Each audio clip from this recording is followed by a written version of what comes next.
کل یومن عاشورہ و کل ارض کربلا. اب ممکن ہے ہم کہیں کہ یہ کوئی روایت نہیں کچھ نہیں، لیکن ان تمام چیزوں سے جو مفہوم نکلتا ہے وہ یہی ہے کہ یہ مار کے چل رہا ہے. اب وہ جو کہ جنگ جمل میں امام علیہ السلام کے ساتھ نہیں تھا، لیکن اس کی فقط ایک خواہش تھی کہ اگر میں واقعاً وہاں پر ہوتا اور تو میں امام کے ساتھ ہوتا. امام کہہ رہے کہ وہ ہمارے لشکر میں شامل ہے، وہ جنگ جمل میں بھی شامل ہے. وہ اس کا مطلب ہے کہ اگر کوئی یہ آرزو رکھتا ہے کہ میں کربلا کے اندر امام کے ساتھ ہوتا تو کیا ان کے بارے میں یہ حکم نہیں ہے؟ فقط جنگ جمل کے بارے میں حکم ہے؟ ایسا تو نہیں ہے. اس کا مطلب ہے کہ اگر کوئی خواہش رکھتا ہے کہ بدر میں رسول اللہ کے ساتھ ہو، احد میں ان کے ساتھ ہو، بعد میں ان کے ساتھ ہو، امام علی کی جنگوں میں ان کے ساتھ ہو، صفین میں ساتھ ہو، ہے وہ ساتھ. اسی طرح سے کربلا بھی اسی طرح سے بس یہ ایک ہی کنٹینیوٹی ہے، ایک ہی اتصال ہے، ایک ہی ہے، فرق نہیں ہے.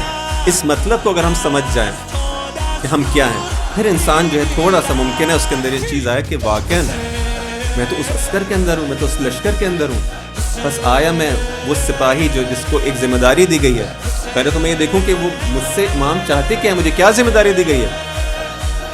مجھے جو ہے آگے جو ہے جسے کہتے ہیں فرنٹ لائن پہ لڑنا ہے، یا مجھے لاجسٹکس کا کام کرنا ہے، مجھے جو ہے وہ روم کے اندر بیٹھ کے پلاننگ کرنا، مجھے کیا کرنا ہے، بلاکر میں اپنی ذمہ داری کو دیکھوں. لیکن کام وہی ہے، معرکہ وہی ہے، لشکر وہی ہے، فرق نہیں پڑتا. رولز فرق کرتے ہیں، کردار فرق کرتے ہیں.